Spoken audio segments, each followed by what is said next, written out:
Good afternoon. I'm Jana Martin, Chief Executive Officer of the American Insurance Trust, known to most of you simply as the Trust.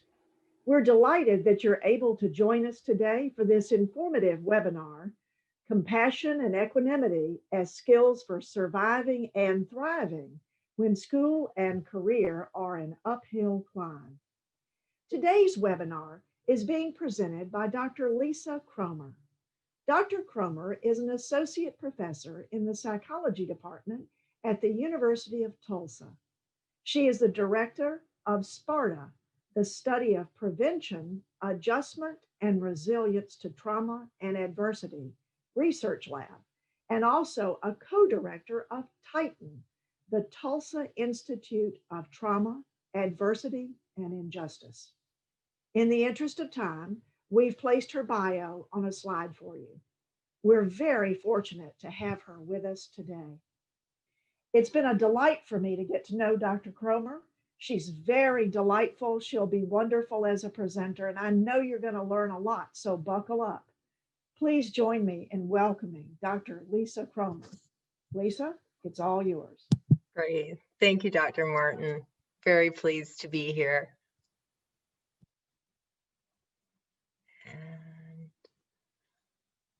All right, so I have unfortunately no disclosures to make, but we can hope one day.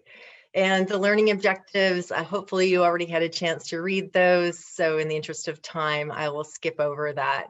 Now, Dr. Martin mentioned that this will be interactive at some points. And so I have a little bit of a warm up for us right here. So if you clicked on that or want to enter into your web browser, the poleb.com/Lisa Cromer 275, we can get a sense of who's in the audience here. So this is a nice opportunity for me to find out who I'm actually speaking to. Where possible, I will tailor my talk to this information. Also, I find, particularly in a group this large, I see we have 262 people here already, which is wonderful. There's far more wisdom in our virtual room than I have in my knowledge base. And so there'll be times when I'll be tapping into your experiences and giving you a chance to contribute as well. And I was really curious, given the topic, if we would have a lot of people who are faculty as well as any graduate students. So it's nice to see this mix. And when we're doing, you'll notice when I have prompts for your participation, if you see the word cloud at the front, what that means is it'll be a word cloud like this, which is a single word. So if you have more than one word, just use something to connect your words or else they get lost in the cloud. So we've got quite a wide variety of folks here, and I absolutely love it. So I'm going to guess that some people might be here for their own benefit, but a lot of you probably are mentors and are looking to be able to learn some skills for other folks. And I'm sure many of these are things that you already do. So since we're going to be talking about grad school and early career, another warm-up question: sum up grad school in a single word, because we've all been to grad school. And so a single word or phrase that would sum up pressure. I have my own thoughts of eating a lot of M&Ms and drinking a lot of coffee to get through. Grueling, stressful, challenging, growth, intense, harried. We actually, I loved my lab and our program, and I also have referred back to it as the womb of grad school because there was a certain amount of protection there as well. But I think we're seeing that even though stress, self-growth, inspiring, enlightening, so grad school is a whole mix of things, and I don't have additional slides for early career. But the one thing that's really resonating the most is that there is a lot of stress and there's a time for growth. So thank you very much for sharing that. So just a little bit about me and how I got here with this topic. I'm actually a trauma researcher, and I'm really very interested in resilience to trauma. And when I started my work, I really dug pretty deep into the resilience literature. But for the types of trauma and adversity that I do a lot of work with, are traditional models of resilience. This idea of there's some major perturbation or some event or time period where we have too much of an overload. And then if we're resilient, I mean, maybe we just keep on going like that middle line A here, but there's some perturbation and then maybe some kind of recovery afterwards. But that's not always the case. And so when we think about, and I've worked a lot with athletes, I've worked a lot with college students. My work is that a lot of the work that I've done, I've been really interested in helping people from marginalized, disadvantaged populations, how to help them succeed in school. And when I've worked with athletes as well, I've thought, there's not trauma, but there's a lot of adversity. And so for today's talk, when we think about grad school or early career, and we really call early career, APA is really calling that the first 10 years after your PhD, what contributes to this long, steady climb? When we talk about on that previous slide, there was a lot of stress related words. So, what contributes to that? And so we see, okay, well, what helps us get there? You guys are definitely giving me resilience words. We have determination and persistence. Mentoring helps us get there, getting there through a lot of support and dedication. Okay, so there's determination. Excellent. Well, thank you for that. So we have a lot of positives. I see words relating to community, and we need other people, and that is fantastic. So when I think about grad school and early career, I think I often am using a mountain climbing analogy or metaphor maybe would be a better word. When I'm working with my graduate students, I'm often talking about that, it's important to stop and rest once in a while. But when we're in grad school for 5 to 7 years, during that 10 years of early career, there's this constant load, and it's not unlike a really serious mountain climb where, we're choosing to be there. We want to be there. Some of us might be more prepared than others. Some of us might be a little bit more fit. Some of us might be carrying a heavier pack. Some of us might pace ourselves a little differently. But when we're talking about building resilience through grad school, through early career, through things that are really like a long, steady climb, what are ways that we can really help to augment that resilience? Because this isn't that perturbation type trauma, right? This is this long continual stressor. And so this is really what I want to be focusing on today. And in preparing for today, I was kind of reviewing some of the literature on, what are people saying lately about grad school and early career. And the topic of burnout really came up as I was looking at what are some of the current concerns.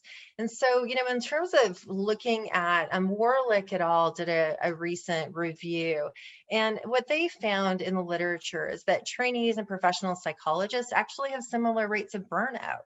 What I thought was really interesting is that the domain of personal life burnout was higher than professional burnout and higher than burnout in the client domain. So people who are, doing a lot of client work. And, we know that burnout can really compromise our competence. There can be ethical issues, performance issues. But what's really interesting in this literature is that there's a lower risk of burnout if we have an increased locus of control.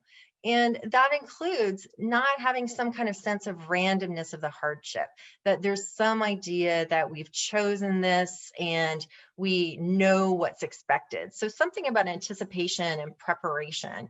And I also found it interesting that they had commented that the chronic challenges are not unlike. So when people do well, if they treat it like a chronic non-terminal illness, like diabetes. So that's really suggesting regular health maintenance, right? When we think about somebody who's diagnosed with diabetes, living a very healthy life with diabetes. I've got a lot of diabetes in my own family, so this really resonated that, if you really exercise, you take care of your sleep, you eat a healthy lifestyle, the diabetes doesn't really interfere a lot.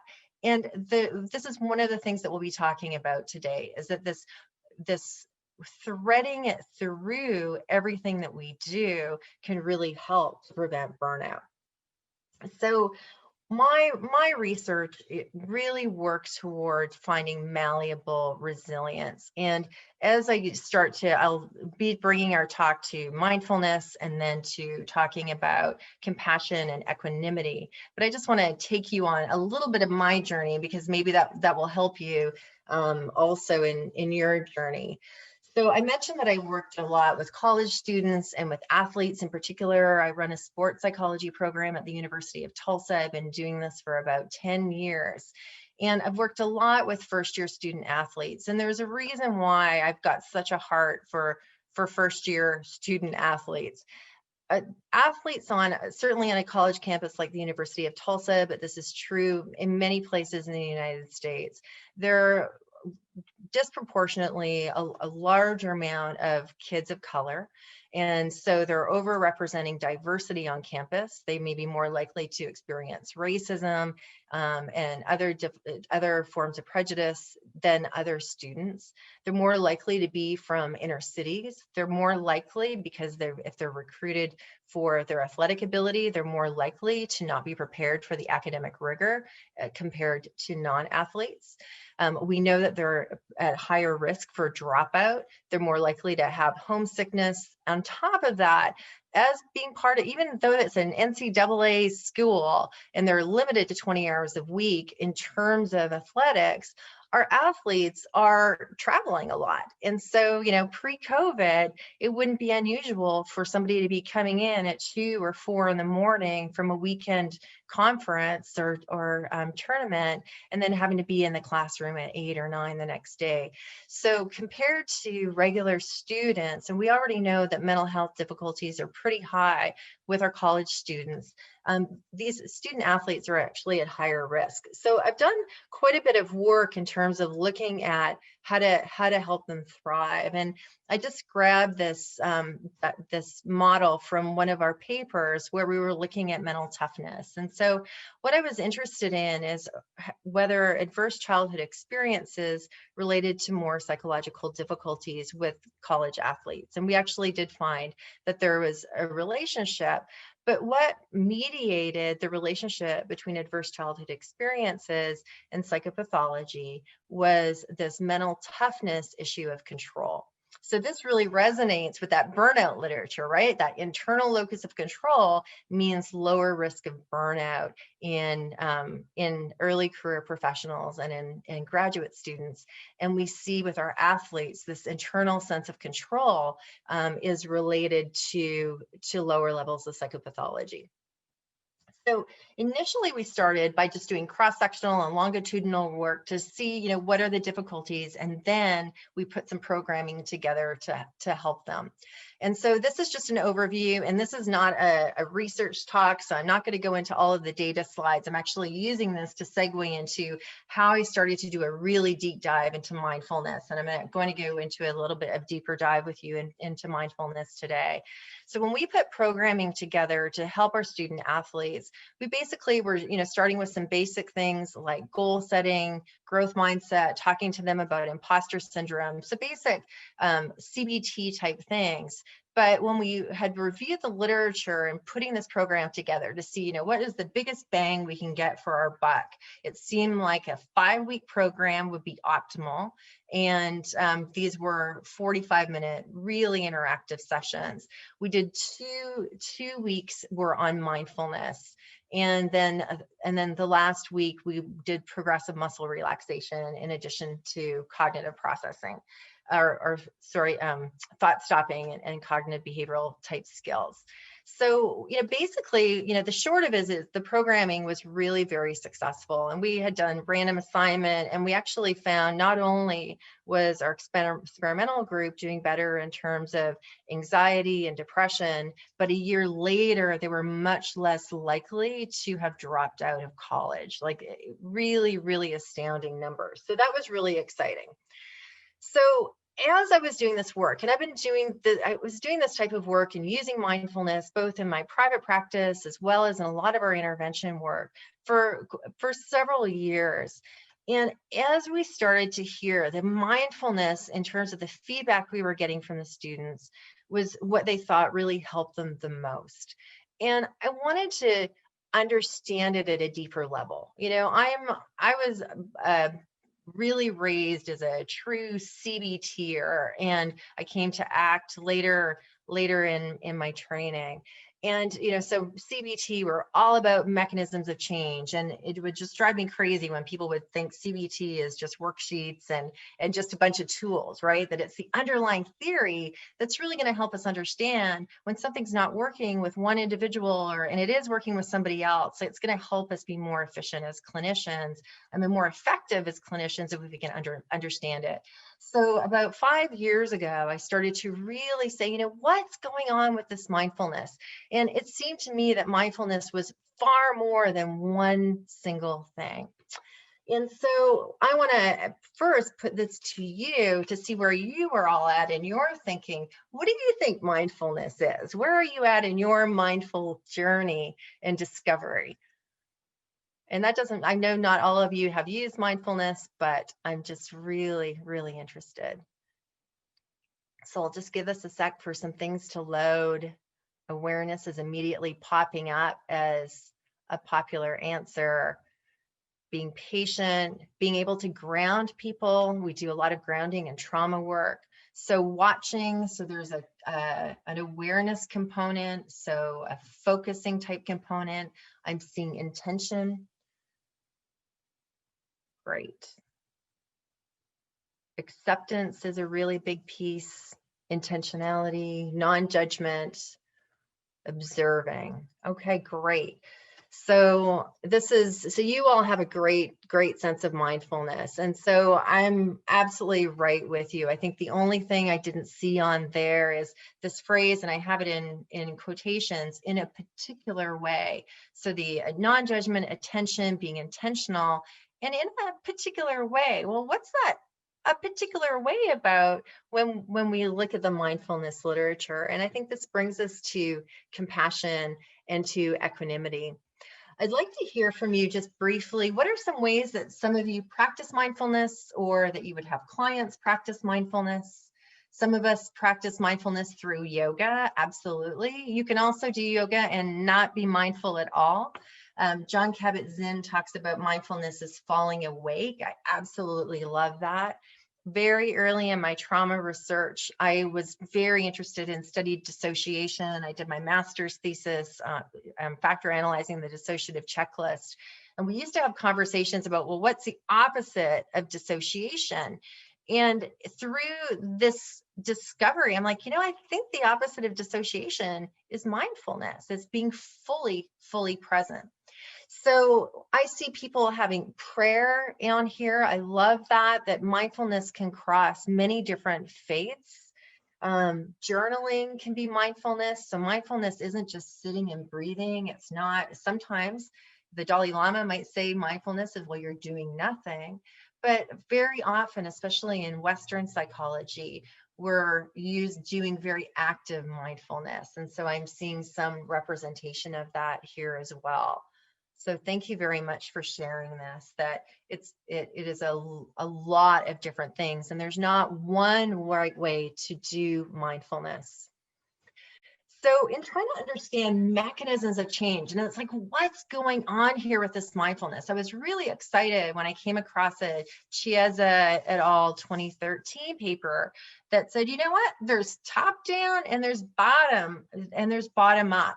And what they did in reviewing the literature was actually looking at different brain mechanisms involved. And so all of those things that you were describing, some of those are top down, like the awareness, the metacognition. Those of you who do ACT are really working with cognitive flexibility. A lot of the words that I saw in that cloud were recognizing the attentional control.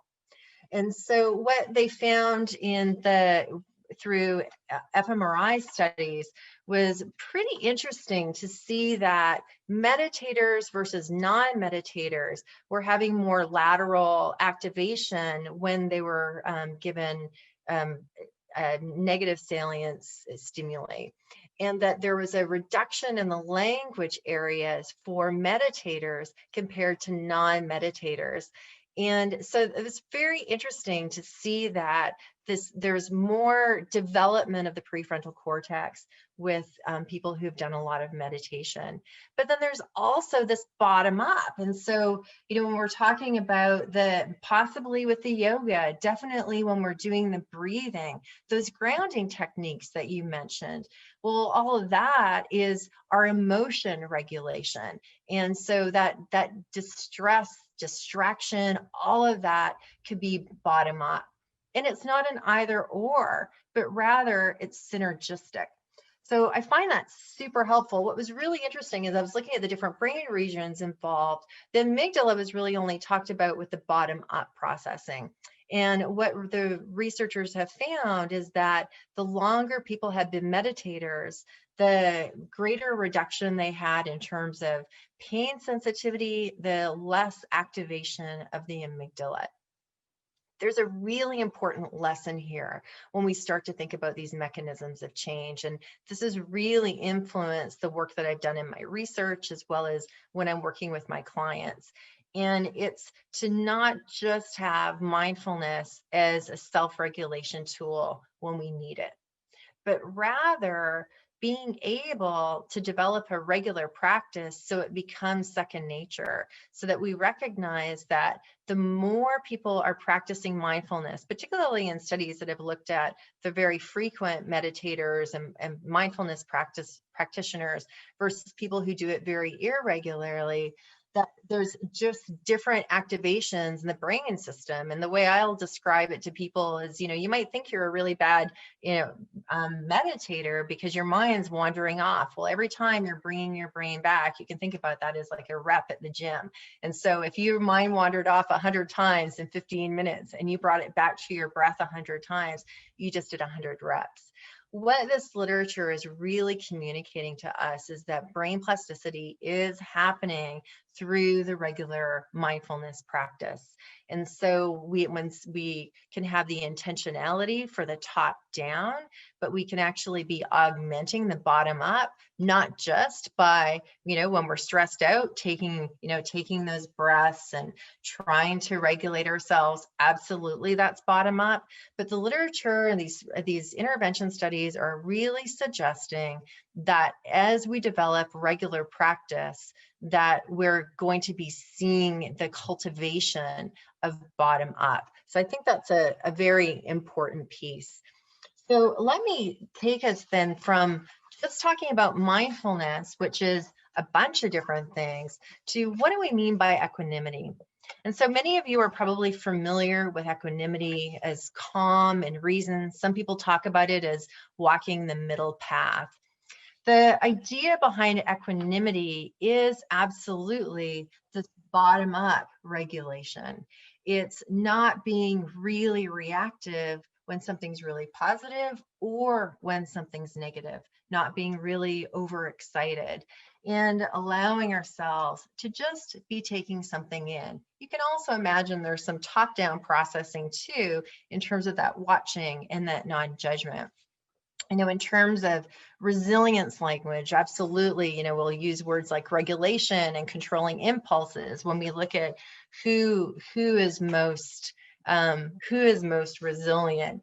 We see those. And so if we want to think about malleability of resilience, equanimity can be something that we can cultivate. And I think that one lovely way of explaining equanimity is a story called the Maybe Story that I just like to briefly read for you. Once upon a time, there was a farmer whose horse ran away. That evening, all of his neighbors came around to commiserate. They said, "We're so sorry to hear your horse has run away. This is most unfortunate." The farmer said, "Maybe." The next day, the horse came back, bringing 7 wild horses with it. And that evening, everybody came back and said, "Oh, isn't it lucky? what a great turn of events. You have 8 horses. And the farmer said, maybe. The following day, his son tried to break one of the horses, and while riding it, he was thrown and he broke his leg. The neighbor said, oh dear, that's too bad. And the farmer responded, maybe. The next day, the conscription officers came around to conscript people into the army, and they rejected the son because he had broken his leg. Again, the neighbors came around and said, isn't that great? But the farmer said, maybe.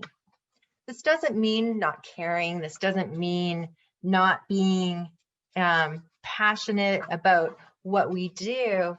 But equanimity is this bottom-up, peaceful cultivation of non-reactivity. When we're using mindfulness, whether it's with ourselves, for our students, coaching people, with our clients, we're often talking about not being able to be, not only not being reactive, but being present. And when we look at the roots of mindfulness, a really critical aspect is really grasping that life is constantly changing. And I think the maybe story really helps us demonstrate this notion that this event, whether it's something wonderful or whether it's something that is adverse, it's just for right now. The time will pass anyways. And so practicing equanimity can allow me to move peacefully through my experiences. How do I cultivate equanimity? Well, one is that we can practice catching ourselves. I like to think about it as not having strong attractions or winks. I used to have winks all over my desk, all the little notes of things I would need to do, and those would be distractions. And that can increase our stress. And what we can do to cultivate equanimity is being able to not be so reactive and not feeling like all of these things are pulling us in different ways. But when we think about not being fused to thoughts, often when something is happening, we're either experiencing, if it's something negative, a really strong aversion to it, and that can really kind of take so much energy. Or if something is quite wonderful, we might feel ourselves trying to grasp it. We might over-identify with something, and that takes a lot of energy. And so as we try to cultivate equanimity, we can try to find that peaceful past. I think there was a phrase that Viktor Frankl said when I read Man's Search for Meaning many years ago that always stuck with me. And when I started to learn more about equanimity and to be bringing it into my work and cultivating this in my own life, it brought me back to this verse that I'd like to share with you. So Viktor Frankl said, between stimulus and response, there is a space. In that space is our power to choose our response. In our response is our growth and our freedom. Between stimulus and response, there is a space. Those of us who are raised with behavioral backgrounds, I love teaching about classical conditioning and operant conditioning. I do not teach a clinical methods class or interventions class without making sure my students can absolutely explain Maurer's two-factor theory and that they can walk it all back through the basics. This is so powerful to incorporate into that, this sense of control. So when we look at burnout, when we look at what promotes resilience, an internal locus of control, when we can be cultivating equanimity, we can be slowing things down and we can be creating space for being able to take things slower and start to be making choices. The way that I like to explain this to my clients is that when Bruce Lee, when Bruce Lee first came to American television, his martial arts were so fast that people couldn't see them. And so they had to slow the film frames down so that the viewer could actually see what was happening and appreciate the visual experience. When we're practicing equanimity, I think that's what we're doing with our lives, that it's allowing us to do that. So when I think about so much of the challenges in grad school and things are just coming at us so fast, sometimes being able to slow things down can actually give us a fighting chance to take the next step up that hill. The next concept is compassion. And I think we all have a sense of what compassion is. And I think it is just so important to distinguish between empathy and compassion. Empathy can actually lead to burnout. If we are over-identifying and taking on others' emotional experiences, this can be really difficult for us. Compassion allows the caring, awareness. It allows for being able to take care of others, but at the same time, we're not over-identifying. So compassion, that can be a cognitive effect. We can have affective skills, behavioral skills of active listening. A really key thing here is that compassion in Western psychology is really a positive psychology. And when we look at what is helping, what the research is showing, what is helping students, grad students, early career professionals do well, it's when we're moving beyond just surviving and just muddling through or just trying to get through, when we put our imposter syndrome aside, and instead of operating from a place of fear, that we're coming from a place of love. Compassion can open up the doors for feeling loving kindness. And loving kindness can be a way of practicing that. In Buddhist psychology, compassion is viewed as the highest happiness because it's serving our own welfare as others. And part of compassion is this sense of connectedness. So one of the ways of using compassion, and I think for those of us who are mentors, it's really important for us to be listening to our mentees for when they're experiencing a lot of self-criticism or when they've got those negative ruminative thoughts. You know, when they're missing deadlines and they're being really avoidant, often I think there's ruminative and self-doubt that's not allowing them to move forward. When we're experiencing a lot of stress, I think these can be cues to times when to be really trying to cultivate self-compassion.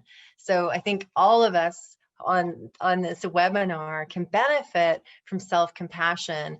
I also really want to encourage you with peers, with each other, to be cultivating self-compassion. So part of using compassion is compassion to the self and compassion to others. But I think it's so important for us to be able to really encourage others to be practicing self-compassion and actually taking time to care and act kindness towards ourselves, that non-judgment, and recognizing this common human experience.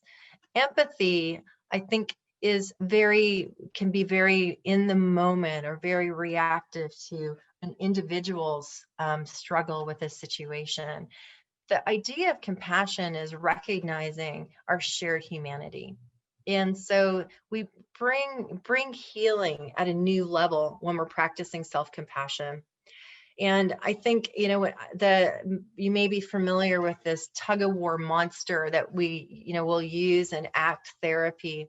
I think this is just such a powerful image when we think about the energy we have that we're using when we have a strong aversion to something, or when we're clinging to something. And, you know, I find this is such a great introduction to talking about using mindfulness and compassion when I'm explaining it to my clients, because when we're really focused on resisting what it is, I get this a lot with people working in trauma. It's like, why do I have to go to therapy? Like therapy is punishment, right? Why do I have to do this hard work?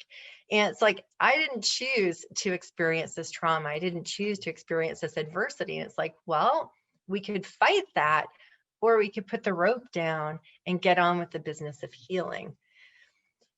In terms of self-compassion training with psychologists and psychology trainees, there's been some work that, and I wanted to just share, Finley Jones and colleagues did a program, a 6-week online program. And so it contained many of these components, and they found that there was improvements, not just in compassion, but in emotion regulation and perceived stress, and in a reduction in psychological distress with psychological trainees, either graduate students. So I think this is good evidence that it's not just that it feels good and it seems like a good idea, but there is some empirical support for not just the bottom-up mindfulness, working on sound, like listening to sound, breath, and emotion, but the incorporated aspects of self-soothing and then connection with others, active listening with others, and then actively working on self-compassion in a letter writing exercise. Compassion cultivation training at Stanford has tons of research. The manual, Jazari's, I hope I said that name right, manual is available online. They look at 4 different areas of change. And, these are very similar to what we've already talked about, with having a different outlook in terms of how we're looking at flourishing instead of just surviving. The awareness piece of self and qualities that we're thinking about, things that we actually want to embody. I like to, like I mentioned this before, coming from a place of love instead of a place of fear. So I love to do this work. I love psychology, and coming from a place of love can actually help create more of a drawing to our work instead of resisting the work. This capacity for empathy, they use the word empathy for compassion cultivation training, but it's really a reciprocity of care and this idea of building community. This image that I have here is I thought really captures this notion of compassion. This is a weaving by Shan Goshorn. Shan Goshorn was a Native American artist. She passed away 2 years ago. She had an amazing talent for taking very deeply distressing historical trauma issues and weaving them into beautiful art as a way of activism and education. This particular piece is the image of Venus de Milo. What Shan did was she would take historical documents and take facsimiles of them and then create weavings from strips of paper from these documents. So people would be attracted to the art because, wow, it's beautiful, and it would draw them in. And then you would notice, wait, this isn't just any weaving. Like in this particular piece, there's women's names on it. Native American tribes' names are on it. The inside of this bust is painted red. What is that about? And she dealt with historical trauma with incredible compassion, both compassion for the viewer as well as compassion for the victims and the issues. And she used her art to create a safe space to contain some very difficult issues. And I want to just read her words for this image. The image is inspired by the iconic shape of Venus de Milo, a Western symbol for classic female beauty. Juxtaposing the ideal, I've included squaw in the title, a term disparaging connotation for Native women, a term of disposable sexual gratification. The form is of every woman, from the numbers woven into her body, which reveal tragic disparity. Native women experience violence more frequently, and their cases are less often reported or prosecuted. The interior is painted red with names and tribes of 360 murdered and missing women, and it goes on.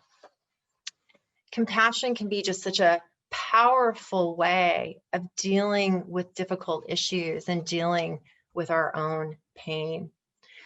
And I wanted to give all of you an opportunity to also share, what are some examples of compassionate statements that mentors have said to you? Here, this is not going to be a cloud. As you look on your screen, you'll be able to see other people's responses, and then you can like those responses if you've had something similar. So what are some compassionate statements that have really resonated for you? And what are things that we can say to our students or to each other? So this is validating that this is hard, encouraging them that it's going to be worth it, telling them to trust themselves and love themselves, letting them know that this too will pass, giving them confidence that you believe in them. That's great. And I'm just going to scroll down. All right. So lots of encouraging types of statements. This validation of, yes, this is really hard. It can be so powerful when somebody can be compassionate with us. Absolutely. Okay. So as we move forward, we were promised in your learning objectives 3 different skills to cultivate the equanimity and compassion in our lives. So I didn't want to leave you with just 3 skills. What I wanted to do is really think about these mechanisms of change, going from the top down and thinking, if we are going to be wanting to cultivate compassion, if we want to cultivate equanimity for ourselves, for our students, with our clients, with those with whom we work, it would be great to be really trying to have a 3-pronged approach. So intentionally working with the top-down attentional processes, really promoting that awareness. So activities, exercises that allow us to practice controlling, monitoring our attention. But then also, I really wanted to stress the importance of cultivating the bottom up, that idea of equanimity, non-reactivity, working with our breath. And that really also means the regular practice when we can.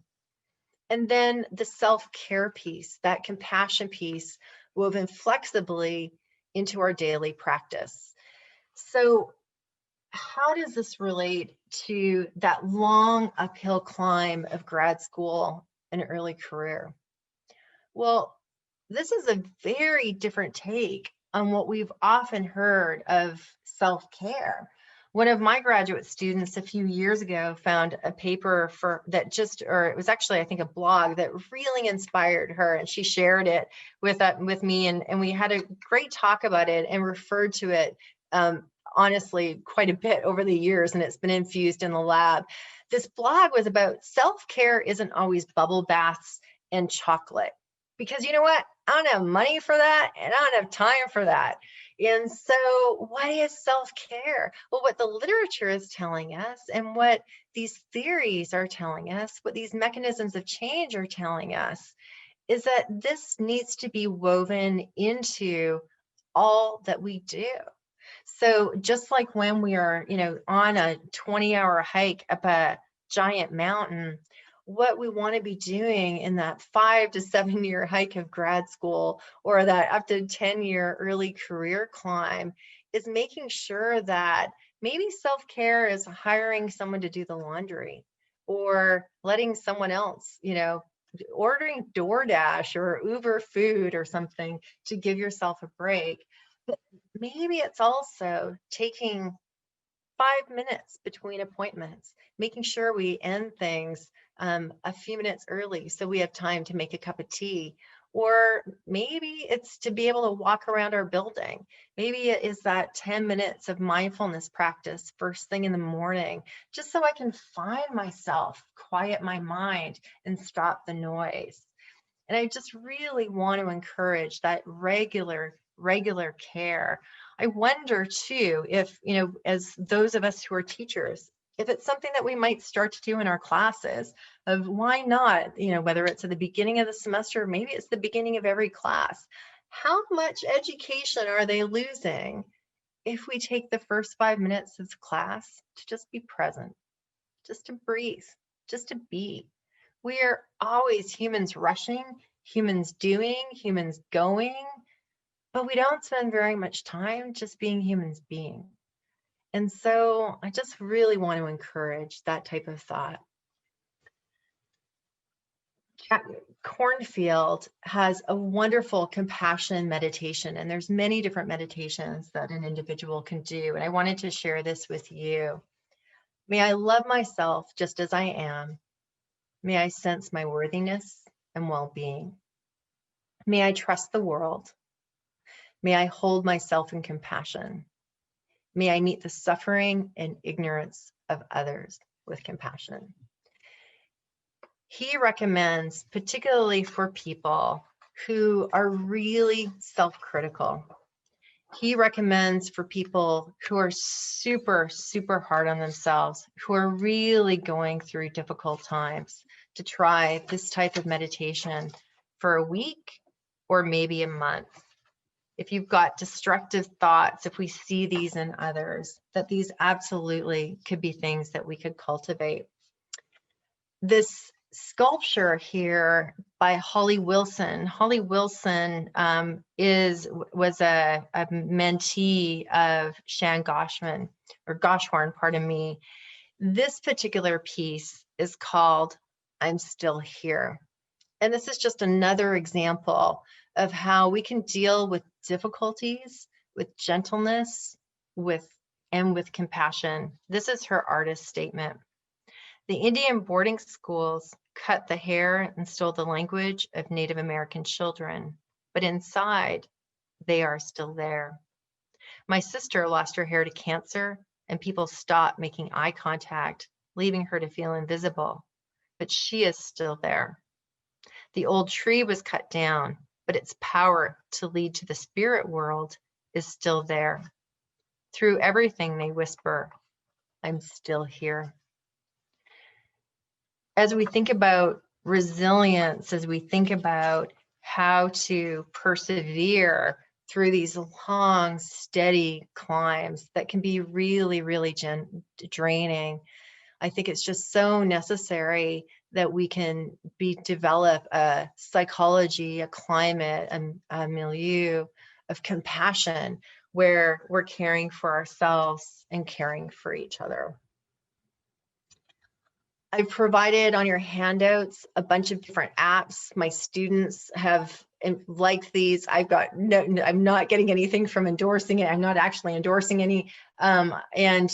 Just to recommend that sometimes people can't just sit quietly and find peace on their own. So using apps can be beneficial. TaraBrack.com, along with Jack Cornfield, have a free 40-day, 10-minute mindfulness practice that you can get, and I quite like that one. John Kabat-Zinn on YouTube has his body scan that he actually uses for the mindfulness-based stress reduction clinic. If you go to YouTube and just put in John Kabat-Zinn, it'll pop up. There's a 45-minute version. There's a 30-minute version. I've often recommended that for clients that need something more to focus on and that want to directly relax. I also have a few things that I wanted to recommend for further reading. I think a good starting point is, and there's many, many resources, and I'll give you an opportunity on the next slide to offer some resources yourselves, because I'm curious what your favorites are, if this is something that you already are using and have some recommendations. But Kabat-Zinn's book, Wherever You Go, There You Are, is just really a few pages at a time, is really meant for daily mindfulness meditations. And I just keep a copy of it in my office. So when I see grad students who are really stressed out, when they come into your office and they immediately burst into tears because life is really hard right now, I find it nice that if I can offer something, and they've really enjoyed that. Positive psychology for inspiration and reflection. There's a lot of Art of Happiness books. The Art of Happiness at Work is, something that can be really concrete. I love the Book of Joy by Archbishop Desmond Tutu and the Dalai Lama. Something much, much chewier, but if you're interested in seeing the relationship between Buddhist psychology and Western psychology, Jack Kornfield does a really great job of that. If you want to understand some of the more Eastern roots, and that's in A Wise Heart, A Guide to the Universal Teachings of Buddhist Psychology. I wanted to just give you a chance, if any of you have favorite apps or resources, you can feel free to type them in here. I have this as a cloud. Mindful UCLA Insight Timer, great. I'll just give this a second to see if there's others that people want to share. I haven't tried Insight Timer myself. Virtual, I suspect virtual goes with something else. Brené Brown, Gifts of Imperfection. Thank you. That sounds great. Awesome. And I'm not just going to read all of these out, but I'll let this go a little bit. A lot of you like Insight Timer. I'm going to have to check that one out. Well, I hope that you got something useful out of this today. My heart in wanting to do this is I so often hear mindfulness being thrown around as just a simple tool or just an app. And so I hope we got a little bit deeper in terms of having an understanding of how theoretically this works. Maybe that would motivate some of us to be more diligent at incorporating this into our lives. And I will leave you with my daughter. This is a picture from many years ago, but she gave me permission to use this of her practicing her mindfulness. So thank you very much. Thank you, Dr. Cromer. What a great presentation for an afternoon. Thank you for the wonderful gifts that you have that you've shared with us. I do want to try to squeeze in a question if we could. Yes, absolutely. One of the questions is, do you find any differences with age in teaching equanimity? I would think young people who are full of passion might need a little more practice than, say, middle-aged folks. What do you think? Absolutely. So I'm actually much more likely to be teaching equanimity with people who are more middle adulthood than the younger set, for sure. I will say I've done executive functioning training with kindergartners, and I haven't specifically gone for equanimity, but that because it was actually many years ago. And there have been some executive functioning training programs with younger kids and teaching them yoga, and they've had some benefit. So I wouldn't rule it out, but I think the low-hanging fruit would definitely be the middle adulthood, for sure. It's a great question. Thank you. Yeah, yes.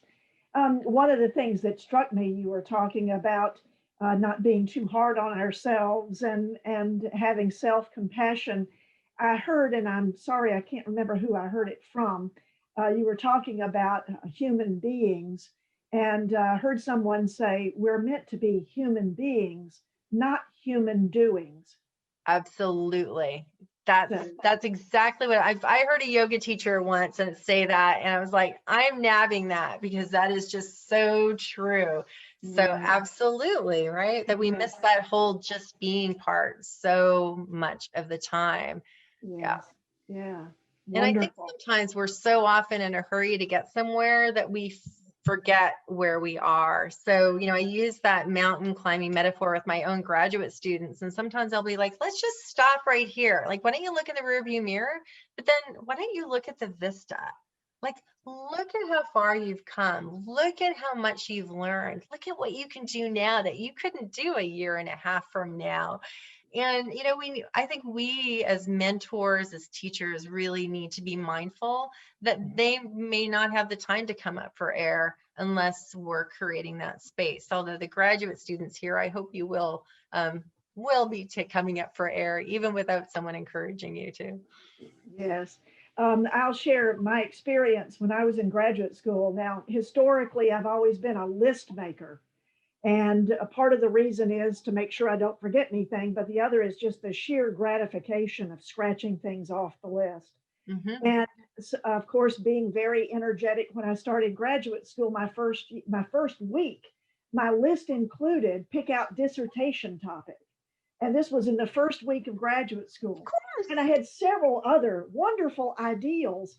And but every night, because graduate school became so stressful and so overwhelming, I couldn't scratch off things. And I realized that what my goals were at the time were not where my energy was. And so one of the things that I did for myself was I changed my list and I said, put three things down on your list. Forget about everything else because right now maybe you can manage three things on your list. And the first thing on my list was get up. The second thing, the second thing was go to the bathroom. And the third was go to class if you can. So that Oh, I could guarantee that at the end of every day, I could scratch off at least two of those items.